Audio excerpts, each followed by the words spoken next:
మహామహిమతో నిండిన కృపా సత్య సంపూర్ణుడా, ఇశ్రాయేలు స్తోత్రములపై ఆసీనుడా యేసయ్యా, నా స్తుతుల సింహాసనం నీకోసమే యేసయ్యా.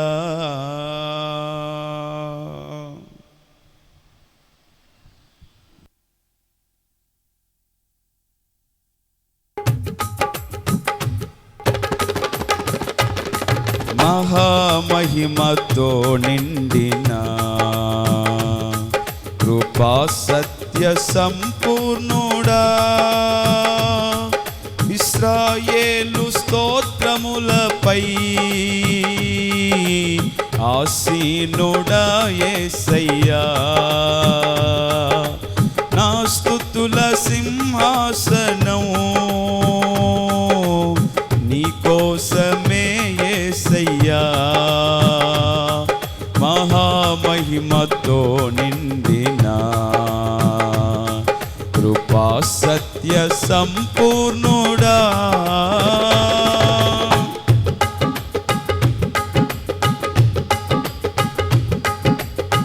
మహిమను విడచి భువిపైకి దిగి వచ్చి కరుణతో నన్ను పిలచి సత్యమును బోధించి చీకటిని తొలగించి వెలుగుతో నింపితివి.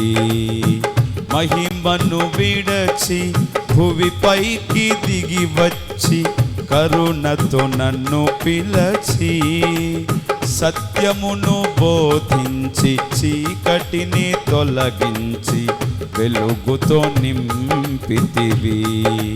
సదయుడవై నా పాదములు త్రొట్టిల్లనీయక స్థిరపరచి నీ కృపలో నడిపించువాడవు.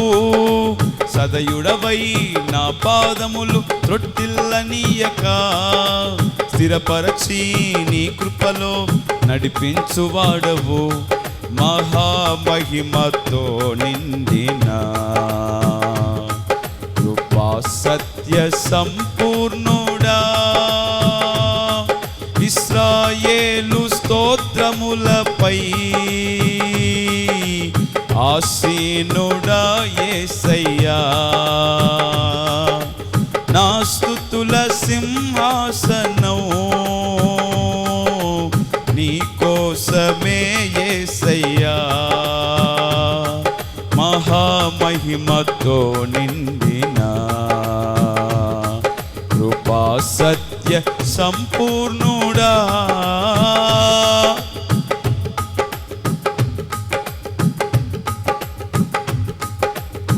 కరములు చాపి జలరాశులలో నుండి నన్ను లేవనెత్తితివి. క్షేమమును దయచేసి నన్ను వెంబడించి అనుదినము కాచితివి. కరములు చాచి జలరాశులలో నుండి నన్ను లేవనెత్తితివి. క్షేమమును దయచేసి నన్ను వెంబడించి అనుదినము కాచితివి.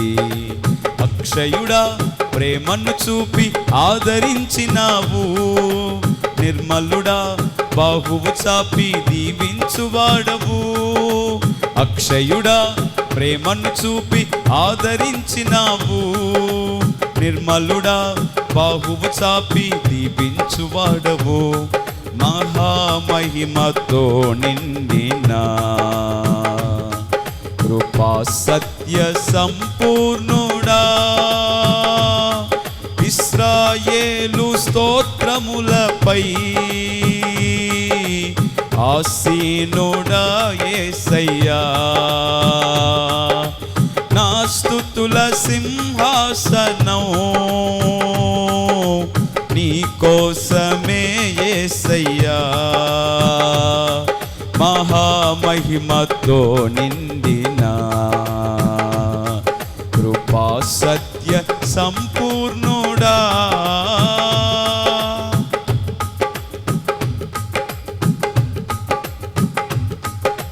10,000లోన గుర్తించదగిన సుందరుడవు నీవు. అపరంజి పాదములు అగ్ని నేత్రములు కలిగిన పాడవు. 10,000లోన గుర్తించదగిన సుందరుడవు నీవు. అపరంజి పాదములు అగ్ని నేత్రములు కలిగిన పాడవు. ఉన్నతుడా మహోన్నతుడా ఆరాధించెదను, రక్షకుడా ప్రభాకరుడా నిన్ను ఆరాధించెదను. ఉన్నతుడా మహోన్నతుడా ఆరాధించెదను, రక్షకుడా ప్రభాకరుడా నిన్ను ఆరాధించెదను. మహామహిమతో నిండిన కృపా సత్య సంపూర్ణుడా, మహామహిమతో నిండిన కృపా సత్య సంపూర్ణుడా. ఇశ్రాయేలు స్తోత్రములపై ఆసీనుడా యేసయ్యా, నా స్తుతుల సింహాసనం నీకోసమే యేసయ్యా. ఇశ్రాయేలు స్తోత్రములపై ఆసీనుడా యేసయ్యా, నా స్తుతుల సింహాసనం నీకోసమే యేసయ్యా. మహామహిమతో నిండిన కృపా సత్య సంపూర్ణుడా.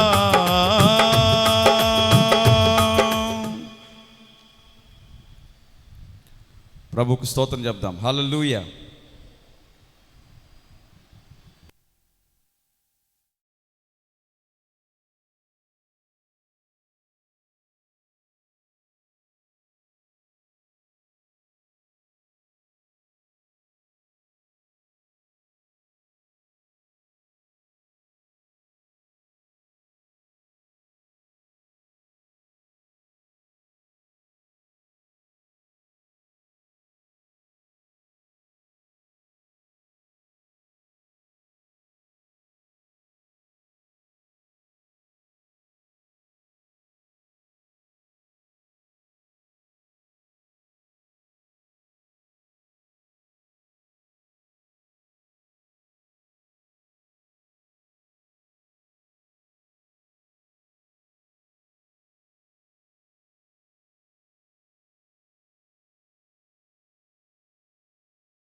స్తుతిద్దాం, ఉత్సాహగానము చేసేదము, ఘనపరచెదము మన యేసయ్య నామముననే పాట పాడుకొని ప్రభుని స్తుతిద్దాం.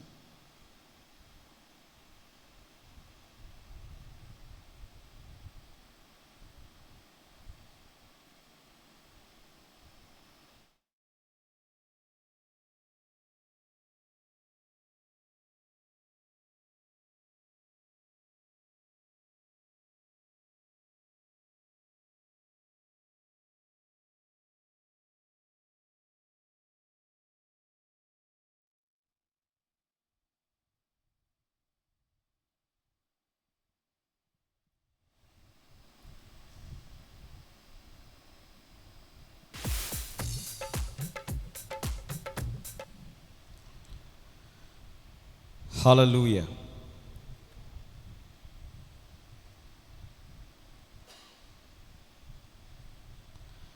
ఉత్సాహగానము చేసెదము, ఘనపరచెదము మన యేసయ్య నామమును. ఉత్సాహగానము చేసెదము, ఘనపరచెదము మన యేసయ్య నామమును. ఉత్సాహగానము చేసెదము, ఘనపరచెదము మన యేసయ్య నామమును. హల్లెలూయా యెహోవా రాఫా, హల్లెలూయా యెహోవా షమ్మా, హల్లెలూయా యెహోవా ఈరే, హల్లెలూయా యెహోవా షాలోమ్, హల్లెలూయా యెహోవా రాఫా, హల్లెలూయా యెహోవా షమ్మా, హల్లెలూయా యెహోవా ఈరే, హల్లెలూయా యెహోవా షాలోమ్. ఉత్సాహగానము చేసెదము, ఘనపరచెదము మన యేసయ్య నామమును. ఉత్సాహగానము చేసెదము, ఘనపరచెదము మన యేసయ్య నామమును. చప్పట్లు కొట్టి అందరం కలిసి రెండోసారి ఏకీభవించి ప్రభుని స్తుతిద్దాం. అమూల్యములైన వాగ్దానములు అత్యధికముగా ఉన్నవి, అమూల్యములైన వాగ్దానములు అత్యధికముగా ఉన్నవి. వాటిని మనము నమ్మిన ఎడల దేవుని మహిమను అనుభవించెదము. వాటిని మనము నమ్మిన ఎడల దేవుని మహిమను అనుభవించెదము. హల్లెలూయా యెహోవా రాఫా, హల్లెలూయా యెహోవా షమ్మా, హల్లెలూయా యెహోవా ఈరే, హల్లెలూయా యెహోవా షాలోమ్. రెండోసారి కలిసి హల్లెలూయా యెహోవా రాఫా, హల్లెలూయా యెహోవా షమ్మా, హల్లెలూయా యెహోవా ఈరే, హల్లెలూయా యెహోవా షాలోమ్. ఉత్సాహగానము చేసెదము, ఘనపరచెదము మన యేసయ్య నామమును. ఉత్సాహగానము చేసెదము, ఘనపరచెదము మన యేసయ్య నామమును. చప్పట్లు కొడుతూ అందరం కలిసి రెండోసారి కలిసి ఏకీభవించి పాడుతూ ప్రభుని స్తుతిద్దాం. వాగ్దాన దేశము పితరులకిచ్చిన నమ్మదగిన దేవుడాయన, వాగ్దాన దేశము పితరులకిచ్చిన నమ్మదగిన దేవుడాయన. జయించిన వారమై అర్హత పొంది నూతన యెరూషలేం అనుభవించెదము. జయించిన వారమై అర్హత పొంది నూతన యెరూషలేం అనుభవించెదము. హల్లెలూయా యెహోవా రాఫా, హల్లెలూయా యెహోవా షమ్మా, హల్లెలూయా యెహోవా ఈరే, హల్లెలూయా యెహోవా షాలోమ్, హల్లెలూయా యెహోవా రాఫా, హల్లెలూయా యెహోవా షమ్మా, హల్లెలూయా యెహోవా ఈరే, హల్లెలూయా యెహోవా షాలోమ్. ఉత్సాహగానము చేసెదము, ఘనపరచెదము మన యేసయ్య నామమును. ఉత్సాహగానము చేసెదము, ఘనపరచెదము మన యేసయ్య నామమును. అందరం కలిసి పాడదాం.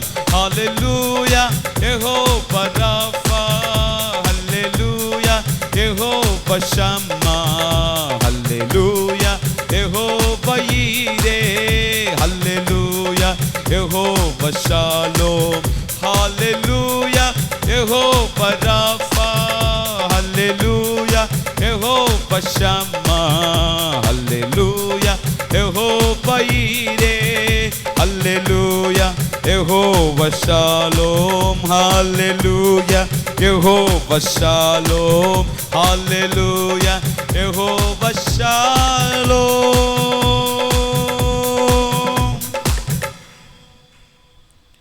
ప్రభుకు స్తోత్రం చెప్దాం. హల్లెలూయా.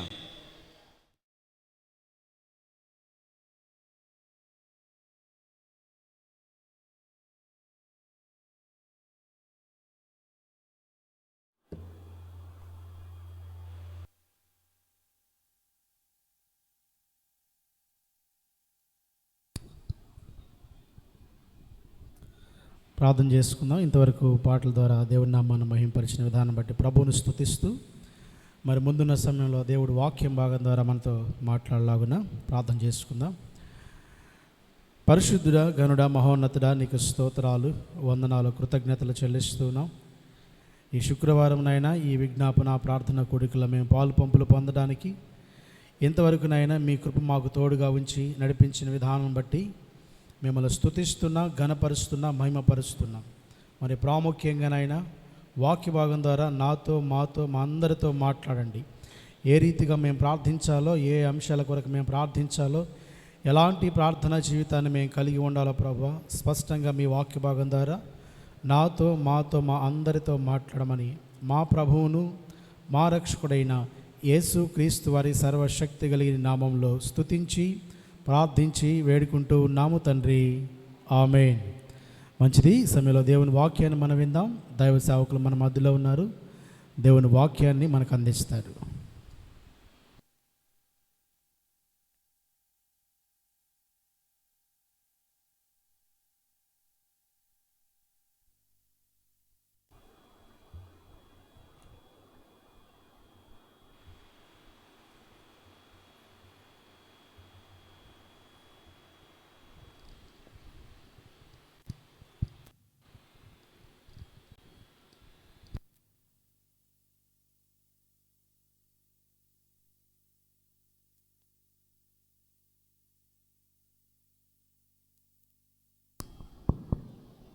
దేవునికి స్తోత్రం చెల్లిద్దాం. హల్లెలూయా. దేవుని పరిశుద్ధ నామములకు మహిమ కలుగును గాక. కూడి వచ్చిన మీ అందరికీ మన ప్రభువును మన రక్షకుడైన యేసుక్రీస్తు వారి మధురమైన నామములో అందరికీ వందనాలు. దేవునికి మహిమ కలుగును గాక. హల్లెలూయా.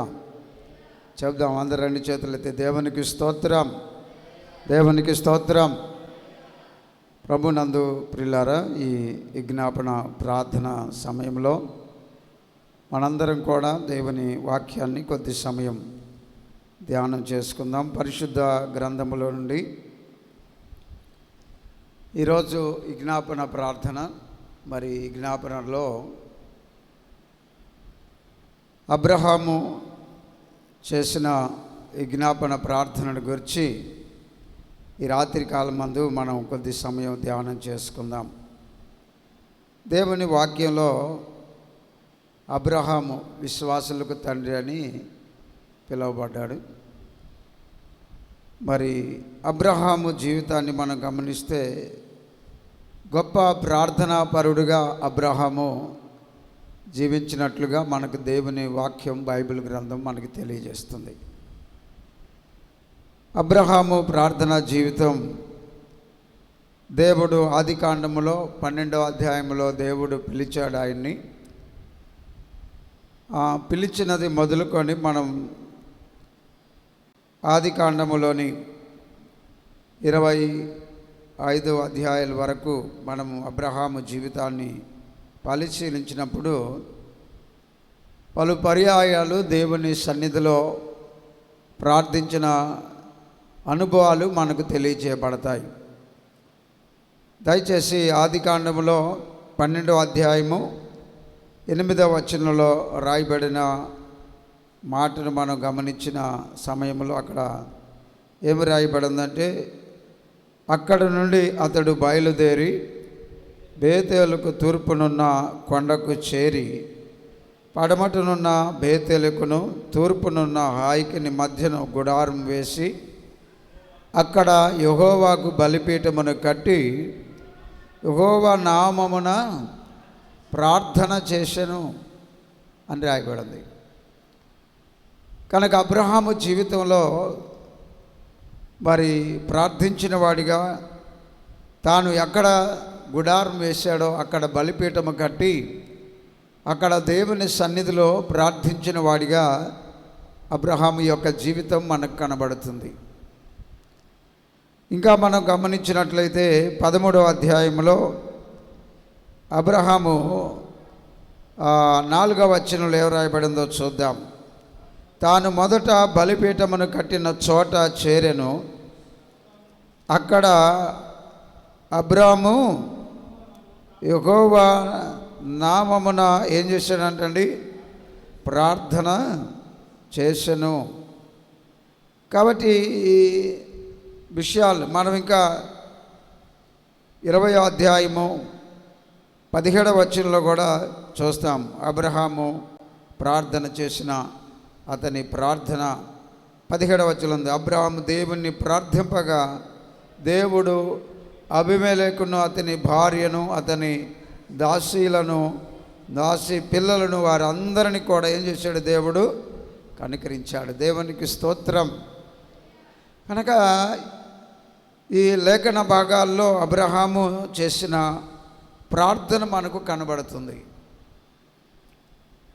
అయితే అబ్రహాము ఒక సుదీర్ఘమైన విజ్ఞాపన ప్రార్థన ఆదికాండము 18వ అధ్యాయంలో 20వ వచనం నుంచి మనం చూసినప్పుడు 33వ వచనం వరకు అబ్రహాము చేసిన ప్రార్థన సొదొమ గొమొర్రా పట్టణములను గూర్చి చేసిన విజ్ఞాపన మనకి జ్ఞాపకం చేయబడుతుంది. ఇక్కడ ముగ్గురుగా అబ్రహాము ఇంటికి దేవుడు వచ్చి అబ్రహాము ఇంటి వద్ద భోజనం చేసి బయలుదేరి వెళ్ళినప్పుడు 20వ వచనంలో ఏం రాయబడిందంటే, మరియు యెహోవా సొదొమ, చూడండి 18వ అధ్యాయం 20వ వచనం, మరియు యెహోవా సొదొమ గొమొర్రాలను గూర్చిన మొర గొప్పది గనుకను వాటి పాపం బహు భారమైనది గనుకను నేను దిగిపోయి నా యొద్దకు వచ్చిన ఆ మొర చొప్పుననే వారు సంపూర్ణముగా చేసిరో లేదో చూచెదను, చేయని ఎడల నేను తెలుసుకొందునను. కాబట్టి ఇప్పుడు అబ్రహాము దేవుని సన్నిధికి వచ్చాడు. దేవుని సన్నిధిలో ఉన్నాడు అబ్రహాము. దేవుని సన్నిధిలో ఉన్నప్పుడు అబ్రహాము దేవుని సన్నిధిలో ఒక్కడే నిలిచిపోయి దేవుడు అనుకున్నాడు, మరి సొదొమ గొమొర్రా పట్టణములో చేసిన పాపం బహు భారమైనది. నా సన్నిధికి ఆ పాప భారం మొర్ర నా దగ్గర చేరింది కనుక నేను దానిని నాశనం చేయక మునుపు అలాగూ జరిగిందో లేదో తెలుసుకుందునని ప్రభు ఇక్కడ చెప్పినట్లుగా మనం చూస్తాం. చూడండి, ఆ మాటలు చెప్పిన తర్వాత 22వ వచనంలో ఆ మనుషులు అక్కడి నుండి తిరిగి సొదొమ వైపు వెళ్ళిరి. అబ్రహాము ఇంకా యెహోవా సన్నిధిని నిలిచెను. అబ్రహాము యెహోవా సన్నిధిని ఇట్లని దేవుని సన్నిధిలో అబ్రహాము ప్రార్థించాడు. చూడండి, ఇక్కడ అబ్రహాము విజ్ఞాపన చేస్తున్నాడు. ఎవరి కొరకు, దేని కొరకు అంటే ఇక్కడ దేవుడు చెప్పాడు, మేము సొదొమ వైపు వెళుతున్నాము, ఆ సొదొమ గొమొర్రా వైపు దాని మొర నా సన్నిధికి వచ్చింది, వారు చేసిన పాపం బహు ఘోరమైనది భారమైనదిగా ఉన్నది, నేను దాన్ని నాశనం చేయటానికి వెళుతున్నాను, నాశనం చేయక మునుపు అలా చేశారో లేదో పరిశీలించడానికి వెళుతున్నాను అన్నప్పుడు దేవుని సన్నిధిలో అబ్రహాము నిలిచినను మనం చూస్తున్నాం. ఇక్కడ రాయబడిన మాటలో 22వ వచనంలో అబ్రహాము ఇంకా యెహోవా సన్నిధిని నిలిచి ఉండెను. దేవునికి స్తోత్రం చెప్దాం, రెండు చేతులే చేద్దాం, హల్లెలూయా. అనగా అబ్రహాము ఎక్కడ నిలిచాడంట? దేవుని సన్నిధిలో నిలిచాడు. దేవుని సన్నిధికి వచ్చి దేవుడు చెప్పిన మాటలు విన్నప్పుడు తాను విని తాను వెళ్ళిపోయాడు కనుక, ముగ్గురుగా వచ్చిన దేవుడు వెళ్ళిపోయాడు కనుక ఇక నేను తిరిగి వద్దాం అనుకోలేదు. కానీ అక్కడ దేవుని సన్నిధిలో నిలిచాడు అబ్రహాం. నిలిచి దేవుని సన్నిధిలో అబ్రహాము ఇక్కడ సొదొమ గొమొర్రాలోని ఆ పట్టణములో ఉన్న లోతును బట్టి ఆ పట్టణం నశించకుండానట్లుగా ఆ పట్టణం కొరకై అబ్రహాము విజ్ఞాపన చేస్తున్నాడు. దేవునికి స్తోత్రం. ఈ లేఖనములో మనం గమనించినప్పుడు అతడు ఎంతగా ప్రాధేయపడి దేవుని సన్నిధిలో, అయ్యా ఆ పట్టణంలో 50 మంది ఉంటే నీతిమంతులు, ఆ పట్టణాన్ని నాశనం చేయకుందువా అని దేవుణ్ణి అడిగాడు. అప్పుడు దేవుడు అన్నాడు, ఆ పట్టణంలో 50 మంది ఉంటే నాశనం చేయనని చెప్పాడు. మరలా ప్రార్థించాడు, ఒకవేళ ఆ పట్టణంలో 45 మంది ఉంటే ఆ పట్టణాన్ని నాశనం చేయకుండా ఉంటావా అని దేవుణ్ణి అడిగాడు. దేవుడు అన్నాడు, అవును 45 మంది ఉంటే ఆ పట్టణాన్ని నాశనం చేయను అని జవాబిచ్చాడు. మరలా ప్రార్థించాడు, అయ్యా ఒకవేళ అక్కడ 30 మంది ఆ పట్టణంలో ఉంటే నాశనం చేయకుండా ఉంటావా అని దేవుణ్ణి అడిగాడు. దేవుడు అన్నాడు, 30 మంది ఉన్నా కానీ నాశనము చేయనన్నాడు. కాబట్టి 50 మంది అని ప్రార్థించాడు. 50 మంది ఉన్నా నాశనం చేయనన్నాడు. 45 మంది ఉన్నా మరి బాగు చేయి కాపాడన్నాడు. అందుకు దేవుడు అంగీకరించాడు. 40 మంది ఉంటే నాశనం చేయమన్నాడు. అందుకు దేవుడు అంగీకరించాడు. ఆ తర్వాత 30 మందిని అడిగాడు. 30 మంది ఉండా ఆ పట్టణాన్ని నాశనము చేయను. ఇక వెళ్ళిపోవాలా. మరలా అన్నాడయ్యా, నీ దాసుడు కోపడిపోతే మరొకసారి నేను వేడుకుంటాను, ఆ పట్టణంలో ఒకవేళ 20 మంది ఉంటే నువ్వు నాశనం చేయకుండా ఉంటావా అని దేవుణ్ణి అడిగాడు. అప్పుడు దేవుడు అన్నాడు, 20 మంది ఉండా నాశనం చేయనన్నాడు. అప్పుడు మరలా దేవుని సన్నిధిలో నీ దాసుని మీద నువ్వు కోపపడకపోతే మరలా ఒకసారి నిన్ను వేడుకుంటాను, అక్కడ కనీసం 10 మంది ఉంటే ఆ పట్టణాన్ని నాశనము చేయకుండా ఉంటావా అని దేవుని సన్నిధిలో అబ్రహాము ప్రార్థన చేశాడు. అప్పుడు దేవుడు అన్నాడు, కనీసం 10 మంది ఉన్న ఆ పట్టణాన్ని నాశనము చేయను అని దేవుడు జవాబిచ్చాడు. కాబట్టి ఇక్కడ అబ్రహాము చేసిన ప్రార్థన ఆ పట్టణంలోని ప్రజల పట్ల, లేక ఆ పట్టణంలో ఉన్న లోతు కుటుంబం పట్ల అబ్రహాము దేవుడు తనతో చెప్పినప్పుడు, ఎందుకంటే నేను చేయబో కార్యాన్ని అబ్రహాముకు దాచెదనా, ఎందుకంటే అబ్రహాము తన పిల్లలను రాబో కాలంలో నా కొరకు పెంచడానికి, నా నీతి న్యాయములు అనుసరించి జీవించడానికి తన సంతానాన్ని భూమి మీద నిలిపివాడిగా నడుపువాడిగా ఉన్నాడు కనుక నా ఆలోచనను, నేను చేయబోయే కార్యాన్ని అబ్రహాముకు దాచెదనని దేవుడు ఎప్పుడైతే అబ్రహాముతో చెప్పాడో, అబ్రహాము విన్న వెంటనే అబ్రహాము జీవితంలో ఆయన విని తిరిగి వెళ్ళిపోలేదు, కానీ దైవ సన్నిధిలో నిలబడ్డాడు. దేవుని సన్నిధిలో నిలిచి దేవుని ఆ సన్నిధానములో ప్రార్థించడము ప్రారంభిస్తున్నాడు. ఆ పట్టణములు నాశనం చేయకుండా ఉండాలని దేవుని సన్నిధిలో అబ్రహాము ఎంతగా ప్రాధేయపడి మరి దేవుని సన్నిధిలో అక్కడ ప్రార్థన చేస్తున్నాడో, విజ్ఞాపన చేస్తూ దేవుని అడుగుతూ గోజాడుతున్నాడో ఇక్కడ మనం చూస్తున్నాం. ఇక ఆఖరికి 10 మంది గురించి అడిగాడు. ఆ 10 మంది అయినా ఉంటారు అనుకున్నాడు. ఎందుకంటే లోతు తన కుటుంబం ఉన్నది, ఆ వారి ద్వారా అయినా ఒక 10 మందినైనా ఆ పట్టణంలో నీతిమంతులు ఉంటారు అనుకున్నాడు. ఆ 10 మందిని అడిగి వెళ్ళిపోయాడు. ఇప్పుడు అబ్రహాము ఇంటికి వచ్చాడు. ఆ యొక్క దేవుడు తన దారి వెళ్ళిపోయాడు. ఆ పట్టణంకి వెళ్ళిన తర్వాత మనం చూస్తే మరి ఇక్కడ రాయబడి ఉంది 33వ వచనంలో, యెహోవా అబ్రాహాముతో మాట్లాడుట చాలించి వెళ్ళిపోయాను. అబ్రాహాము తన ఇంటికి తిరిగి, అనగా దేవుడు ముందు వెళ్ళిపోయాడు. అంటే దేవుడు వెళ్ళేంత వరకు కూడా అబ్రహాము వెళ్ళిపోలా. అంటే దేవుని సన్నిధిలో అబ్రహాము ప్రార్థన పట్ల, ఆ సొదొమ గొమొర్రాల పట్ల ఎంత ఆసక్తి కలిగిన వాడై ప్రార్థించాడో, ఆ పట్టణం నాశనం కాకూడదని, ఆ పట్టణంలో ఉన్న లోతు కుటుంబం నాశనం కాకూడదని దైవ సన్నిధిలో దేవుని పాదాల దగ్గర అబ్రహాము ప్రార్థించాడు.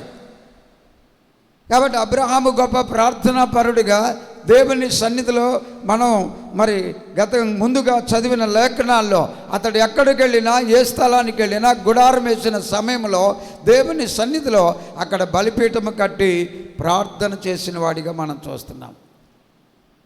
కాబట్టి ఇక్కడ అబ్రహాము సొదొమ గొమొర్రా పట్టణముల నాశనాన్ని, ఆకాశం నుండి అగ్ని గురించి అది నశించిపోకున్నట్లుగా దేవుని సన్నిధిలో అబ్రహాము విజ్ఞాపన చేశాడు. దేవునికి స్తోత్రం. కనుక గొప్ప విజ్ఞాపన కర్త అబ్రహాము.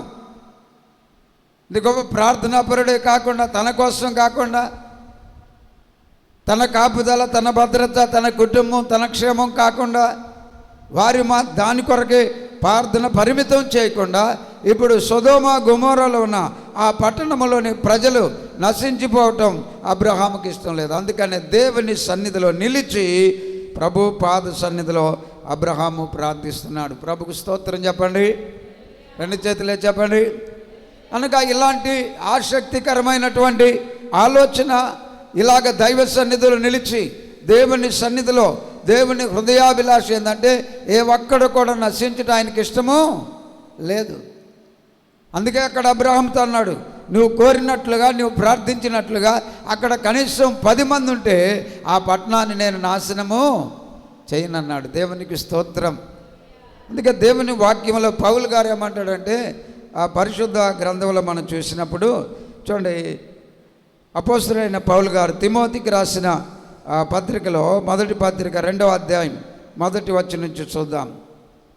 మనము సంపూర్ణ భక్తియు మాన్యతయు కలిగి నెమ్మదిగాను సుఖంగాను బ్రతుకు నిమిత్తము అన్నిటికంటే ముఖ్యముగా మనుషులందరి కొరకు, రాజుల కొరకును అధికారులందరి కొరకును విజ్ఞాపన చేయాలి.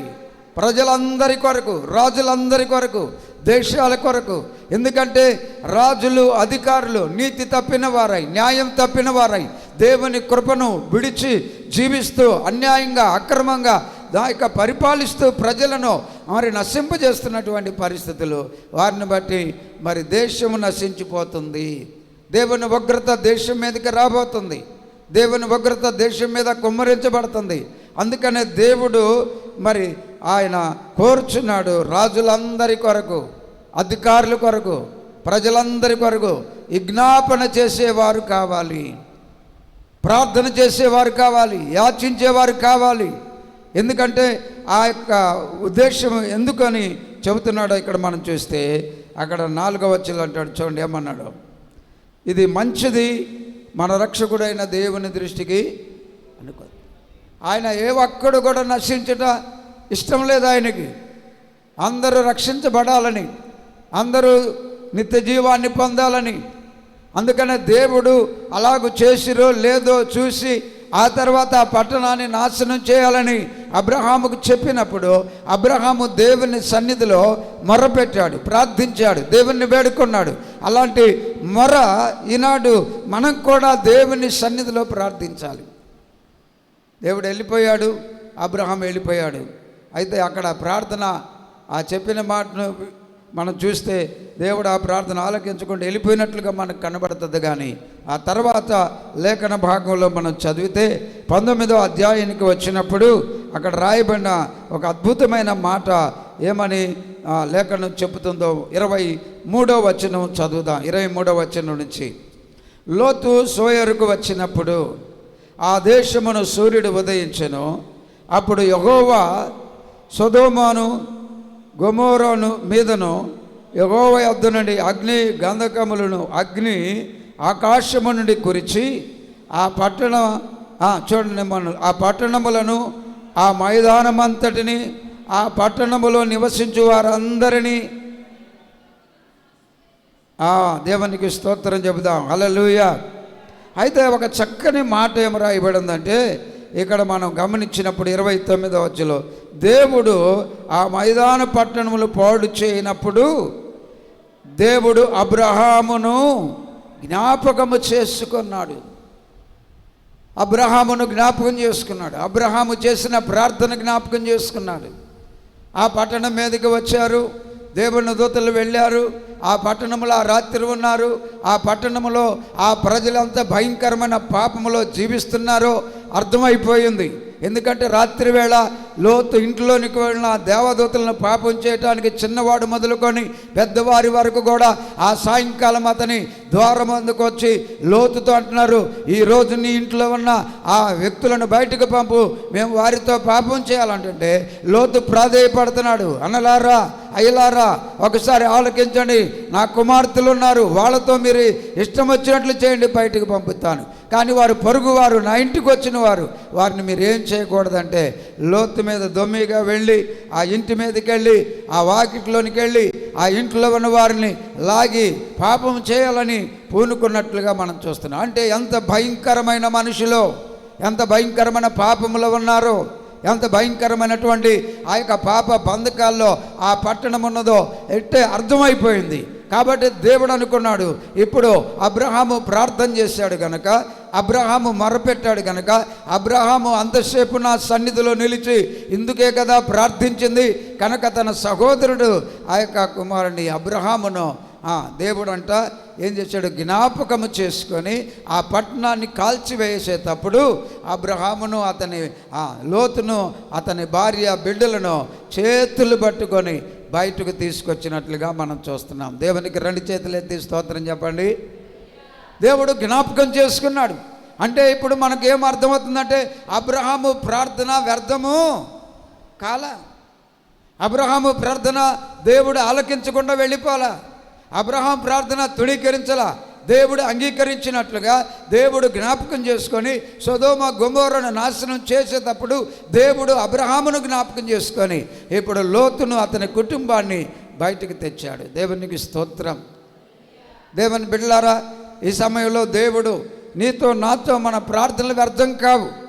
ఎందుకంటే మనం చేసే ప్రార్థనలు మన దేశం కొరకు, నశించుచున్న ఆ యొక్క ప్రజల కొరకు చేసే ప్రార్థనలు మన కళ్ళకు వ్యర్థంగా కనబడవచ్చేమో, కానీ దేవుడు ఒక సమయంలో మనం చేసిన ప్రార్థన జ్ఞాపకం చేసుకొని రాబో ఉగ్రత నుండి దేశాన్ని తప్పించే దేవుడై ఉన్నాడు. దేవునికి స్తోత్రం, దేవునికి స్తోత్రం. కనుక దేవుని సన్నిధిలో నిలిచి ప్రార్థించేవారు కావాలి దేవునికి. ఈ దేశం యొక్క భవిష్యత్తు దేవుని బిడల చేతుల్లో ఉన్నది. వారు బాగుపడాలన్నా, వారు రక్షించబడాలన్నా, వారు కాపాడబడాలన్నా, దేశం సౌఖ్యంగా క్షేమంగా ఉండాలన్నా, దేవుని కృప దేశ ప్రజల మీద ఉండాలన్నా, దేవుని సన్నిధి ఆ ప్రజల మీద నిలిచి దేవుని ఆశీర్వాదంతో క్షేమంగా ఉండాలంటే దేవుని బిడ్డలు ప్రార్థన చేయాలి. దేవునికి స్తోత్రం. ప్రార్థన ద్వారానే దేశం బాగుపడుతుంది. అందుకే దేవుడు కోరుకుంటున్నాడు. దేవుని వాక్యంలో మరొక మాట నేను మీకు జ్ఞాపకం చేయాలనుకుంటున్నాను. చూడండి, హెజ్కేలు గ్రంథంలో దేవుడు విచారిస్తున్నాడంట. 22వ అధ్యాయం 31వ వచనములో దేవుడు ఈ రీతిగా సెలవిస్తున్నాడు. చూడండి ఒకసారి, హెజ్కేలు గ్రంథం 22వ అధ్యాయం 31వ వచనం. నేను వచ్చి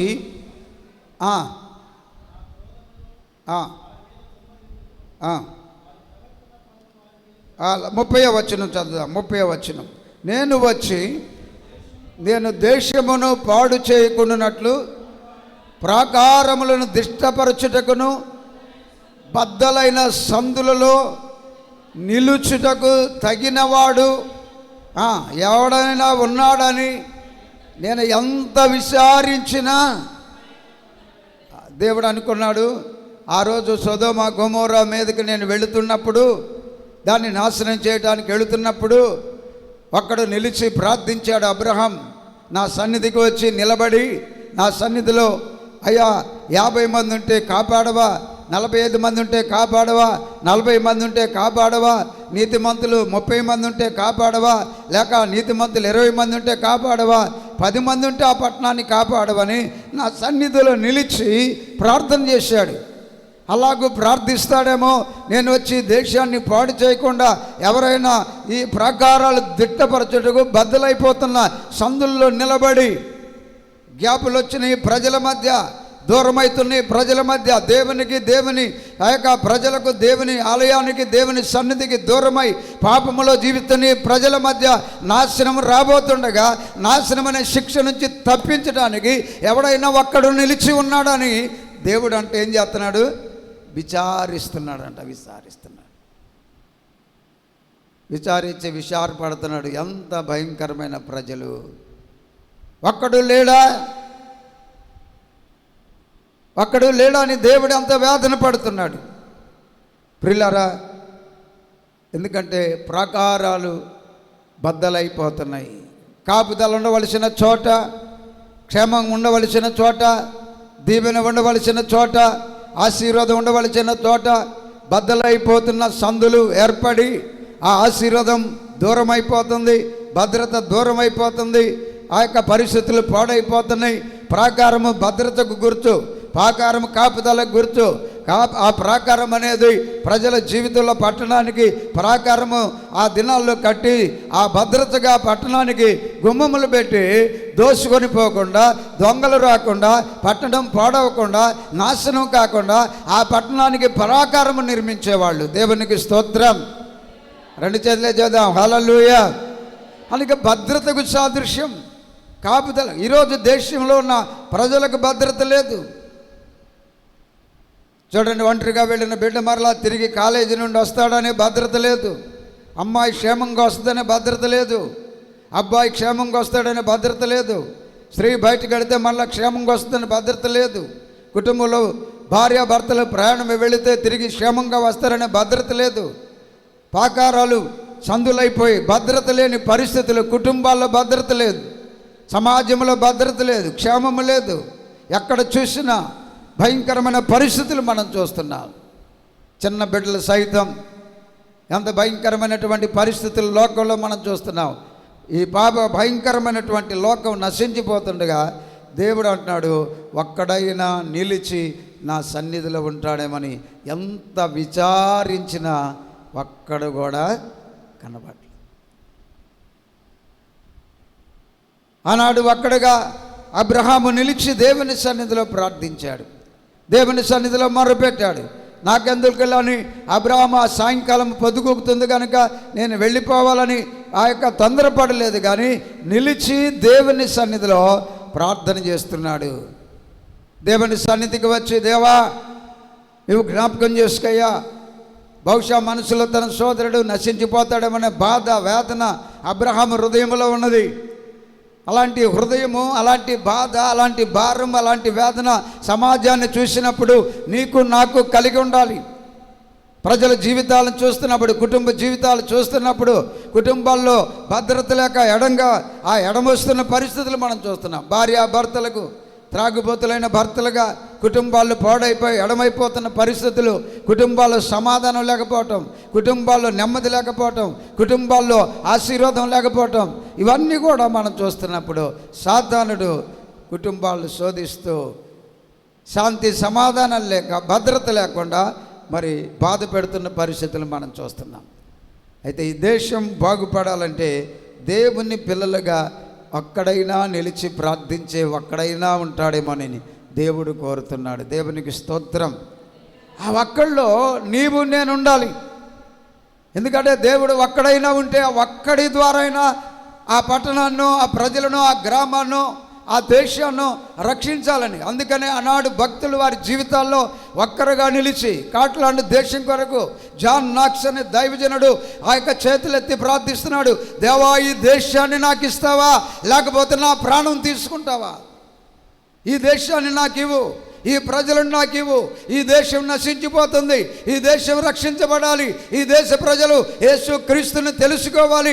ఈ ప్రజలను నాకు ఇస్తావా, లేదా నా ప్రాణాన్ని తీసుకుంటావని దేవుని సన్నిధిలో ఆ దేశము కొరకు జాన్ నాక్స్ అనే దైవజనుడు దేవుని సన్నిధిలో ప్రార్థన చేశాడు. దేవునికి స్తోత్రం, దేవునికి స్తోత్రం.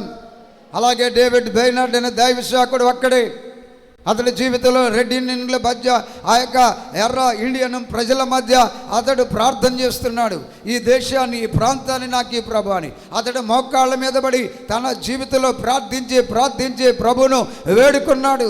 ప్రార్థన చేస్తుండగా ఆ ప్రార్థనలోనే ఆయన గుండె, కుడి పక్క ఉన్న గుండె ఎట్లా వచ్చిందంటండి, ఎడం పక్కకు వచ్చేసిందంట. ఆ గుండె కరిగిపోయి కదిలిపోయి అంతగా ప్రార్థించాడు. అందుగా ప్రజల క్షేమం కొరకై ఆ ఒక్కడు ప్రార్థించిన ఆ ప్రార్థన దేశాన్ని బాగు చేసింది. అలాగే జాన్ నాక్స్ ప్రార్థిస్తే ఆ దేశాన్ని, ఇంగ్లాండ్ దేశాన్ని కదిలించాడు దేవుడు. అలాగే ఒక్కడి భారతదేశం కొరకు మరి ఆ యొక్క విలియం కేరీ ఒక్కడే వచ్చాడు. ఆ ఒక్కడే కదిలించేవాడిగా, దేశంలో మార్పు తెచ్చేవాడిగా. నేను ఒక్కడనే కదా, నేనేం చేయగలను? ఒక్కడి వల్ల ఇదిగో ఈ కోట్ల ప్రజలున్న ఈ భారతదేశాన్ని నా వల్ల ఏమైంది? లేదు. ఒక్కడ ఉంటే, ఒక్కడైనా దేవుని సన్నిధిలో అలాగూ ప్రార్థించేవాడు, అలాగూ దేవుని సన్నిధిలో బాగుపడాలి ప్రభువా, ఈ దేశం రక్షించబడాలి ప్రభువా అని దేవుని సన్నిధిలో నిలిచి దేవుని పాదాల దగ్గర ప్రార్థించేవాడు ఒక్కడైనా ఉంటే ఆ ఒక్కడిని బట్టి దేవుడు తన కార్యాన్ని జరిగించడానికి ఇష్టపడుతున్నాడు. దేవునికి స్తోత్రం. కనుక దేవుని బిడ్డలారా, ఆ ఒక్కరిలో నేనుండాలి అనే ఆశ నీకు ఉండాలి. ఆ ఒక్కరిలో నేనుండాలి ప్రార్థించేవాడు దేవుడు విచారిస్తున్నాడు, ప్రభువు కోరుకుంటున్నాడు. కనుక నా వంతుగా నేనేం చేయగలనని నిరుత్సాహపడకుండా, నా వల్ల ఏమవుతుంది అని నిరుత్సాహపడకుండా, నేను నా కుటుంబాన్ని బాగు చేసుకోలేకపోతున్నాను, నా బిడ్డల్ని బాగు చేసుకోలేకపోతున్నాను, నా కుటుంబాన్ని కట్టుకోలేకపోతున్నాను, నా కుటుంబాన్ని చక్కపరచుకోలేకపోతున్నాను, ఇక దేశాన్ని ఏం బాగు చేస్తాను? లేదు. నువ్వు దేవుని సన్నిధిలోనికి వచ్చి దేవుని పాదాల దగ్గర నిలబడి ప్రభు పాద సన్నిధిలో మోకరించి ప్రార్థిస్తే నీ ప్రార్థన దేవుడు ఆలకిస్తాడు, పరిస్థితులను మారుస్తాడు. ఒక్కని ప్రార్థనలో దేవుని శక్తి ప్రపంచాన్ని కదిలించగలిగిన శక్తి ఉన్నది. దేవునికి స్తోత్రం. ఆ ఒక్కడిలో ప్రభు నేనుండాలి. ఈ రాత్రి అబ్రహాము జీవితంలో అంత గొప్ప మరి భక్తుడిగా తన జీవితంలో దేవుని సన్నిధిలో ప్రార్థించేవాడిగా ఉన్నాడు. తన మట్టుకు తాను తిని, తన మట్టుకు తాను సుఖపడి, తన మట్టుకు తాను దేవుడు తన ఇంటికి వచ్చి తనను ఆశీర్వదించాడు కనుక, తన ఆశీర్వాదాన్ని పొందుకున్నాను కనుక, ఇక ఇతరులు ఏమైతే నాకెందుకు, ఇతరులు ఎలాగుంటే నాకెందుకు, నా యొక్క జీవితంలో సమృద్ధి ఉన్నది, దేవుని ఆశీర్వాదం పొందుకున్నాను, దేవుని దీవెన పొందుకున్నాను అని అబ్రహాము మౌనంగా ఉండలేదో, తిరిగి వెళ్ళలేదో, దేవుని సన్నిధిలో నిలిచి ప్రార్థిస్తున్నాడు. దేవునికి స్తోత్రం. విశ్వాసులైన మనందరికీ, దేవుని బిడ్డలైన మనందరికీ అబ్రహాము యొక్క విజ్ఞాపన ప్రార్థన ఒక ఆదర్శము. దేవుని బిడ్డలారా, అతడు దైవ సన్నిధిలో నిలిచాడు, దేవుని పాద సన్నిధిలో నిలిచాడు, ప్రభు పాదాలు పట్టుకొని అక్కడ గోజాడుతున్నాడు.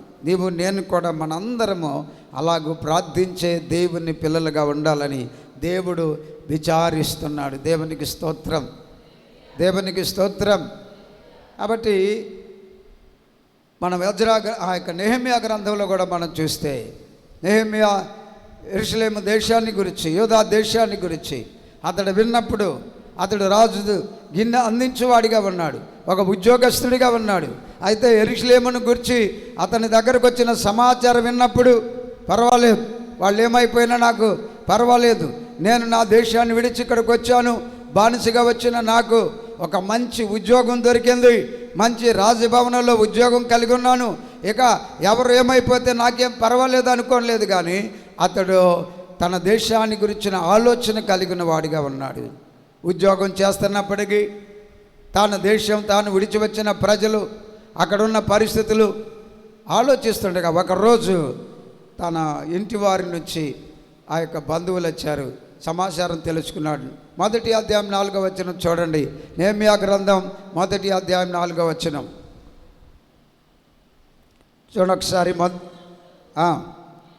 చూడండి, వాళ్ళు వచ్చి సంగతి చెప్పి, నీ మాటలు వినినప్పుడు నేను కూర్చుండి ఏడ్చి కొన్ని దినములు ఏం చేస్తున్నాడంటండి?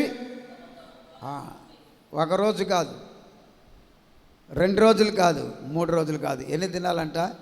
కొన్ని దినాలు కూర్చుండి ఏడుస్తున్నాడు. తాను విన్నాడు. ఏమని విన్నాడంటే, యెరూషలేము ఎలాగున్నది? క్షేమంగా ఉన్నదా? దేవుని పట్టణం ఎలాగుంది? దేవుని పట్టణంలో ప్రజలు ఎలాగున్నారు? విడవబడిన వారి స్థితి ఎలాగున్నది? అక్కడ దేవుని ఆ ప్రజలమైన మనందరం అప్పుడు మరి సరుగుని వచ్చాం, మిగిలిపోయిన వారి స్థితి ఏమిటి అని విచారిస్తే వచ్చిన వాళ్ళు చెప్పారు, యెరూషలేములో ఉన్న ప్రజలు చాలా వేదన పొందుతున్నారు, కష్టాన్ని అనుభవిస్తున్నారు. అక్కడ భద్రత లేదు, కాపుదల లేదు, ప్రాకారాలు పడదోయబడ్డాయి, ఆ గుమ్మాలు అగ్ని చేత కాల్చబడ్డాయి. అక్కడ ఉన్న ప్రజలు నిందను అవమానాన్ని భరించలేకపోతున్నారు. దేవుని పట్టణము బూడిదై సమూల నాశనంగా కనబడుతుంది. అక్కడ దేవుని ప్రజలు పొందుతున్న అవమానము అంతా ఇంత కాదని ఆ యొక్క నెహెమ్యాకు చెప్పారు. ఈ మాటలు విన్నప్పుడు ఎన్నో వేల కిలోమీటర్ల దూరంలో ఉన్న ఆ యెరూషలేము పట్టణమును గూర్చి తాను ఎక్కడుండి బబులోను దేశములోని షూషాను కోటలో ఉన్న రాజ ఉద్యోగ ఆ యొక్క పదవిని కలిగిన వాడిగా ఆ యొక్క రాజుగారి యొక్క పానదాయకుడి ఉద్యోగం కలిగిన వాడిగా నెహెమ్యా ఉన్నాడు. అయితే ఇప్పుడు ఉద్యోగాన్ని పక్కన పెట్టాడు. ఆ మాటలు విన్నప్పుడు కూర్చున్నాడు, ఏడుస్తూ ఉపవాసం ఉన్నాడు. దేవునికి 2 చేతులు ఎత్తి స్తోత్రం చేద్దాం. ఉపవాసం ఉండి దేవుని సన్నిధిలో ప్రార్థన చేస్తున్నాడు, దేవునికి మొర్ర పెడుతున్నాడు. తన పాపాలు ఒప్పుకుంటూ, తన అవిధేయతలు ఒప్పుకుంటూ, తన ఇంటి వారి పాపాలు ఒప్పుకుంటూ, తన పితరుల పాపాలు ఒప్పుకుంటూ, దేవా ఇది మాకు చిగ్గే తగింది, మా పితరులు చేసిన పాపాన్ని బట్టి, దోషాన్ని బట్టి ఈ దుర్గతి కలిగింది, ఈ ఓటమి కలిగింది, ఈ దిగులు చింత మా దేశాన్ని బట్టి ప్రజలందరూ అవమానపరచబడ్డాం విన్నప్పుడు ఇక కూర్చోండి ఏడుస్తూ కొన్ని దినాలు ఉపవాసం ఉండి ఆకాశమందలి దేవునికి ఏం చేస్తున్నాడంటండి? ఈ జ్ఞాపన చేస్తున్నాడు. ప్రభుకు 2 చేతులు ఎత్తి స్తోత్రం చెప్పండి. ఆకాశమందలి దేవునికి జ్ఞాపన చేస్తున్నాడు. అక్కడే అంటే నేనేం చేయగలను? రాజుగారి దగ్గర ఉద్యోగస్తుల్ని, అక్కడున్న ఎన్నో వేల కిలోమీటర్ల దూరంలో నా దేశం ఉంది, నా ప్రజలు ఉన్నారు, దేవుని ప్రజలు ఇలాంటి బ్రతుకులో ఉన్నారు, దేవుడు కోరుకున్న పట్టణం అది, దేవుని సన్నిధి ఉంటానని వాగ్దానం చేసిన పట్టణం, చేసిన ప్రజల పాపాన్ని బట్టి శాపగ్రస్తం అయిపోయింది కనుక, భద్రత లేదు కనుక, ప్రజలు నిందిన అవమానపరచబడుతున్నారు కనుక, అక్కడ శాపం వారి జీవితాల్లో తాండమాడుతుంది కనుక ఇప్పుడు ఏం చేయాలి అని నిరుత్సాహపడలేదు, ఒక్కడిగా కృంగిపోలేదు, ఒక్కడిగా నీరసిల్లిపోలేదు. దేవుని సన్నిధిలో కూర్చొని ఏడుస్తున్నాడు. ఏడుస్తూ ఉపవాసంతో ప్రార్థించటం ప్రారంభించాడు. ప్రభుకు 2 చేతులు ఎత్తి స్తోత్రం చెల్లిద్దాం. ప్రభునందు ప్రియులరా, ఆ ప్రార్థన పరలోకమందున్న దేవుడు ఆలకించాడు. ఆ ఒక్కడైనా ఆ నెహెమ్యా చేసిన ప్రార్థన ముగించుకున్నాడు. కొన్ని రోజులు అయిపోయింది, ఉపవాస దీక్ష మానాడు, తిరిగి ఉద్యోగంలో చేరాడు. రాజుగారికి, అయ్యా నేను మరలా ఉద్యోగంలో చేరుతున్నాను, అయితే ఆ పట్టణం బాగుపడాలంటే ఏం చేస్తావో నా పట్ల ఈ రాజుగారు దయచూపునట్లుగా సహాయం చేయమని ప్రార్థన చేశాడు. ముగించాడు, తన ఉద్యోగానికి వెళ్ళాడు. నెహెమ్యాను రాజు ఉద్యోగం ఆ సమయంలో పానదాయకుడిగా ద్రాక్షారస పాత్ర తీసుకెళ్ళినప్పుడు రాజుగారు అతని ముఖాన్ని చూశాడు. చింతతో, దుఃఖముతో, వేదనతో ఉన్నాడు. ఎందుకంటే దాదాపు ఎన్ని దినాలు ఉపవాసం ఉన్నాడో తెలియదు, ఎన్ని దినాలు దుఃఖంతో ఏడ్చాడో, ప్రార్థించాడో. ఆ ముఖమంతా చిక్కిపోయింది, విచారంతో, చింతతో ఉంది. ఉద్యోగంలో చేరాడు కానీ, రాజభవనంలో ఉన్నాడు కానీ, రాజసింహాసనం దగ్గర ఆ యొక్క ఉద్యోగంలో చేరిన వాడిగా ఉన్నాడు కానీ, నెమ్మది లేని వాడిగా, చింతతో, దిక్కుతో, ఆ యొక్క దిగులుతో ఉన్నాడు. అలాంటి సమయంలో రాజుగారు అన్నారు, నీకు రోగం ఏమి లేదు కదా, ఈ దుఃఖం ఏంటి? నీ ముఖాన్ని చూస్తున్నప్పుడు ఏదో దుఃఖం ఉన్నట్లు నాకు కనబడుతుంది అన్నప్పుడు ఆయన నెమ్మదిగా ఆ యొక్క రాజుగారి దగ్గర చెప్పాడు, నా పితరులుండు సమాధులుండు స్థలం పాడైపోయిందని, ప్రజలు క్షేమంగా లేరని, పట్టణం పడదోయబడిందని, కాల్చబడిందని, గుమ్మాలన్నీ కాల్చబడి అని, అక్కడ ప్రజలందరూ వేదన పొందుతున్నారని అప్పుడు నెహెమ్యా రాజుగారికి చెప్పాడు. దేవునికి స్తోత్రం చెప్పండి. ఈ మాటలు విన్నప్పుడు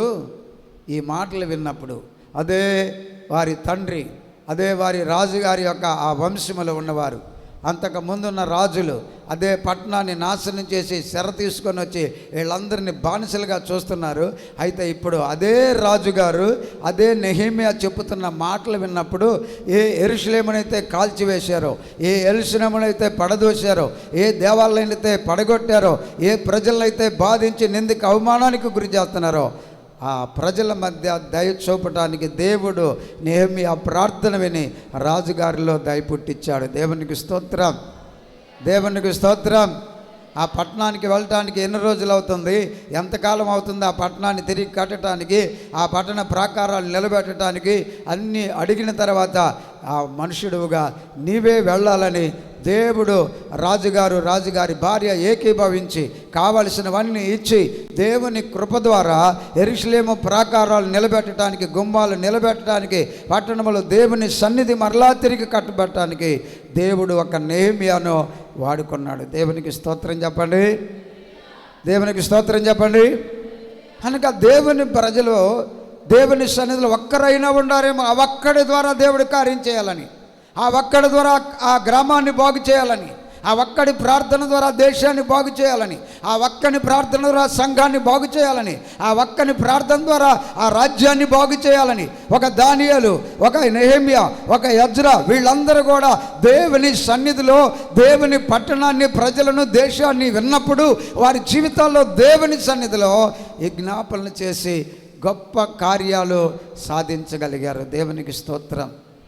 నీవు నేను ఈ రాత్రి కాలంలో ఒక అబ్రహాము సొదొమ పట్టణం కొరకు నిలిచి ప్రార్థిస్తే దేవుడు విని ఆ పట్టణంలో లోతు కుటుంబాన్ని రక్షించగలిగితే ఈరోజు ఈ దేశం, ఈ పరిస్థితులు మనం విని అయ్యో నా వల్ల ఏమైతే నాకేం తెలుసు, నేనేం చేయగలనని నిరుత్సాహపడకుండా, దుఃఖపడకుండా మనం ఏడ్చి కన్నీరు కార్చి ప్రభు సన్నిధిలో ప్రార్థించగలిగితే ప్రభు అద్భుతమైన కార్యాన్ని మన జీవితంలో చేయగలడు. దేవునికి స్తోత్రం. మన ద్వారా చేయగలడు. అందుకనే నేనొక్కడిని నేనెందుకు ప్రార్థించకూడదు, నేనెందుకు అలాగ ఉపవాసం ఉండకూడదు, నేనెందుకు విజ్ఞాపన చేయకూడదు, ఎందుకు నాతో దేవుడు చేయలేడా అన్నట్లుగా నిన్ను నీవు దేవునికి సమర్పించుకొని ప్రార్థన చేయగలిగితే దేవుడు నీ ద్వారా, నా ద్వారా గొప్ప కార్యాలు, ఒక నెహెమ్యా ప్రార్థన ద్వారా అనేకులను దేవుడు సిద్ధపరిచి నెహెమ్యా ప్రాకారాలు కట్టడానికి ఏం చేశాడు, దేవుడు అద్భుతమైన కార్యాన్ని జరిగించాడు. దేవునికి స్తోత్రం. ఈ రాత్రి దేవుని పిల్లలారా, ఈ జ్ఞాపన ప్రార్థనలో దేశంలో ఎక్కడ చూసినా భద్రత లేదు. దేశ ప్రజలకు, దేవుని సంఘానికి, దేవుని ప్రజలకు నెమ్మది లేదు, సమాధానం లేదు. దేశంలో యుద్ధాలు, ఎక్కడ చూసినా మరణాలు, భూకంపాలు, భయంకరమైన పరిస్థితులు దేశాన్ని ఆవరించి భద్రత లేని పరిస్థితుల్లో ఈనాడు ఎంతో భయంకరమైన పరిస్థితులు మనం చూస్తున్నాం. యూట్యూబ్లో మనం ఎన్నో విషయాలు వార్తాపత్రికల్లో చూస్తూ వింటూ కూడా దేవుని వాక్యం మనకు చెబుతున్నా మనము ఎరిగిన వారమై మత్తులంగా ఉండక, మౌనంగా ఉండక, నిద్రపోతున్న వారికి ఉండక, పట్టినట్టుగా ఉండక దేవుని పిల్లలు బాధ్యత కలిగి, భారం కలిగి దేవుని సన్నిధిలో ప్రార్థన విజ్ఞాపనలు చేయటానికి దైవ సన్నిధిలో నిలబడే వారికి ఉండాలి. దేవునికి స్తోత్రం. అలాంటి గొప్ప ప్రార్థన జీవితాన్ని ఈ రాత్రి కాలంలో నీకు నాకు ప్రభు అనుగ్రహించి ఈ దేశ క్షేమం కొరకు, దేశ ప్రజల రక్షణ కొరకు, పాడైపోతున్న జీవితాల కొరకు, పాపములో నశించిపోతున్న జీవితాల కొరకు మనము రక్షించటానికి దేవుని పాదాలు పట్టుకున్నప్పుడు దేవుడు ఎలా తన కార్యం చేస్తాడో మనకు తెలియదు, కానీ తన పని తాను చేస్తాడు. మన పని ఏంటంటే ప్రార్థన చేయటం. ఏం చేయాలి? మనము ప్రార్థన చేయాలి. ప్రార్థన చేస్తే ప్రభు తన పని ఎలా చేయాలో ఆ తదుపరి తన కార్యాచరణ ఆయన ప్రవేశపెడతాడు. దేవునికి స్తోత్రం. అందుకై నేనొక్కడిగా చేయాలి ప్రభువా అని నీవు నాకు నేను అందరం కలిసి ప్రార్థిస్తే, ఒక్కడు ప్రార్థిస్తేనే అంతగా కదిలించబడితే దేవుడు, మనందరం కలిసి ప్రార్థిస్తే ఇంకెంత గొప్ప కార్యాలు దేవుడు చేయగలడు. దేవునికి స్తోత్రం. కాబట్టి ఈ రాత్రి కాలంలో మోకరిద్దాం. నేను కూడా ఈ భారతదేశం కొరకు, నశించుచున్న ఆత్మల కొరకై, దేశ ప్రజల రక్షణ కొరకై, 140 కోట్ల ప్రజలు నశించిపోతూ రక్షణ లేక, ఈ 140 కోట్ల ప్రజల్లో కూడా మరి ఒక భక్తుడు అంటున్న 40 కోట్ల ప్రజలు యవనులై అనేక భయంకరమైనటువంటి ఆ యొక్క జీవితాలకు లోనై నశించిపోతున్న దేశంగా, రకరకాలుగా పాడైపోతున్న ప్రజలుగా మనం చూస్తున్నాం. కనుక ప్రార్థన చేద్దాం, అందరూ కూడా మోకరిద్దాం దేవుని సన్నిధిలో.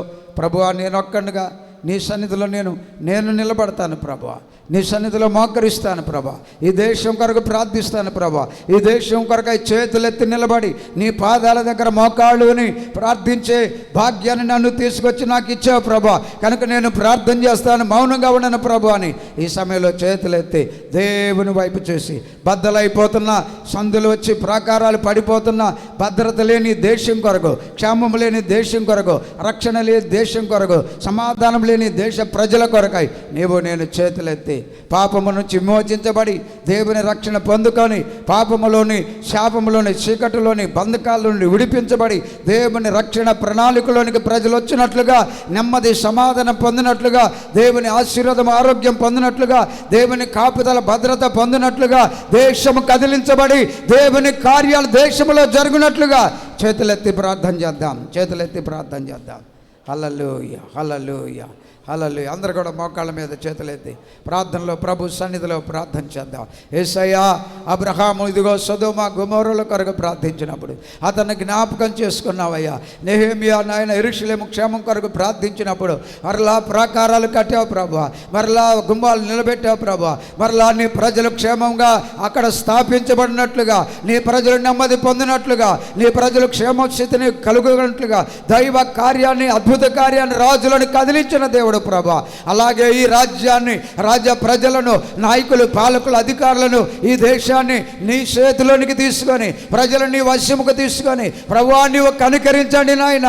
కఠినులను మార్చే దేవుడవు, బంధకాలు విడదీసే దేవుడవు, శాపాన్ని తొలగించే దేవుడవు అయ్యా, ఆపదను చిడిపించే దేవుడవు. ఈ రాత్రి కనికరించయ్యా, ఈ రాత్రి నీ వైపు చేతులు ఎత్తుతున్నావు. పాడైపోతున్న ఈ దేశం నాయన, బద్దలైపోతున్న సందులతో ప్రాకారాలు పడిపోతున్న దేశం నాయన, నెమ్మది లేని, భద్రత లేని, ఆశీర్వాదం లేని, అభివృద్ధి లేని, శాపగ్రస్తమై ఎక్కడికో వెళ్ళిపోతున్న పరిస్థితులు మేము చూస్తున్నాం ప్రభువా. అయ్యా అయ్యా జ్ఞాపకం చేసుకుని ఆయన సహాయం చేయండి, కృప చూపండి ప్రభువా. ఈ రాత్రి కాలంలో అయ్యా నీ వైపు చేతులు ఎత్తుతున్నాం నాయన, నీ వైపు చేతులు ఎత్తుతున్నాం ప్రభా, మా సహాయకుడు నీవని చేతులు ఎత్తుతున్నాం, కృప చూపు నాయన అని అందరూ కూడా మోకాళ్ళ మీద నిలబడి, మోకాళ్ళ మీద దైవ సన్నిధిలో దేవుని పాదాల దగ్గర ఇదిగో నేనున్నాను ప్రభా, నేను చేరి వచ్చాను ప్రభా, నీ పాదాల దగ్గర నిలబడ్డాను ప్రభా, నా ప్రార్థన ఆలకించాయా, నేను చేసే ప్రార్థనకు జవాబు దయచేయ, నన్ను జ్ఞాపకం చేసుకో, దయతో జ్ఞాపకం చేసుకో, దయతో జ్ఞాపకం చేసుకొని ఈ రాత్రి కాలంలో దేవుని సన్నిధిలో ప్రార్థిద్దాం. హల్లెలూయా, హల్లెలూయా. పరిశుద్ధుడా, ప్రేమగల తండ్రి నీకు స్తోత్రాలయ్యా. దయగల ప్రభువా, సర్వాధికారి నీకు స్తోత్రాలయ్యా. సర్వశక్తి గల తండ్రి నీకు వందనాలయ్యా. మహోన్నతుడు అయిన మా ప్రభువా మీకు స్తోత్రాలు చెల్లిస్తున్నా. నమ్మకమైన దేవా నీకు స్తోత్రాలు చెల్లిస్తున్నా. ప్రార్థన ఆలకించువాడా, అద్భుతాలు చేయువాడా నీకు స్తోత్రాలయ్యా. వారిలో ఒంటరైన వాడు 1000 మందిగను, ఎన్నిక లేనివాడు బలమైన జనమగునన్నావు ప్రభా. ఒక్కడిలో నుండి నాయన, అబ్రహాములో నుండి ప్రపంచానికి, దేశానికి ఇదిగో దేశ ప్రజలను నింపిన దేవుడు ప్రభువా నీకు స్తోత్రాలయ్యా. జ్ఞాపకం చేసుకో. ఏ ఒక్కడు నశించడం నాకు ఇష్టం లేదన్నారు ప్రభా, ఏ దేశము నశించడం నాకు ఇష్టం లేదన్నారు ప్రభా. నశించుచున్న ప్రజలను రక్షించయ్యా. అయ్యా అయ్యా ప్రార్థనా పరులను లేపండి. నీ సన్నిధిలో నిలబడి నీ సన్నిధిలో ప్రార్థించేవారు, నీ సన్నిధిలో అడ్డుపడేవారు, నీకు మొర్ర పెట్టేవారు లేచుదురుగాక, సంఘాల్లో లేచుదురుగాక. నిద్రపోతున్న సంఘాల్లో, సార్వత్రిక సంఘములో అలాంటి ప్రార్థనా పరులు లేచుదురుగాక. దేశము కొరకై చేతులెత్తువారు, ప్రలాపించువారు మొర్రపెట్టుదురు గాక. నీ కార్యాలు జరుగును గాక. తండ్రి నీకు స్తోత్రాలు. అలాగే మా సంఘంలో కూడా అనేక మంది బిడ్డలను లేపి ఈ గ్రామ క్షేమం కొరకు, ఈ మండల క్షేమం కొరకు, ఈ జిల్లా క్షేమం కొరకు, ఈ రాష్ట్ర క్షేమం కొరకు, ఈ భారతదేశ క్షేమం కొరకు నాయన, ప్రజల రక్షణ కొరకు, నశించుచున్న వారి కొరకు నాయన మీ పాదాల దగ్గర మొర్రపెట్టుటకు మమ్మల్ని బలపరచమని ఈ రాత్రి మా ప్రార్థన. దేవా, ఒక గొప్ప ఆశీర్వాదకరంగా మలచి మీరు అంగీకరించి అద్భుత కార్యాలు జరిగించి మా దేశాన్ని, అధికారులను, రాజకీయ నాయకులను, పాలకులను, ప్రభా సామాన్యులను, ప్రతి ఒక్కరిని రక్షించి మీ రాజ్య వారసులుగా చేయమని, సాతాను రాజ్యం అధికారమును నశింపజేసి దేవుని రాజ్యం భూమి మీద నిరంతరము వ్యాపించబడినట్లుగా నీ రాజ్య ప్రభావం దయచేయమని, మహిమ పొందమని నీ దయగల చేతులకు అప్పగిస్తూ యేసు నామములో ప్రార్థన చేస్తున్నాను పరలోకపు తండ్రి. ఆమేన్, ఆమేన్, ఆమేన్. దేవునికి స్తోత్రం చెబుదాం. హల్లెలూయా, హల్లెలూయా. మోకరి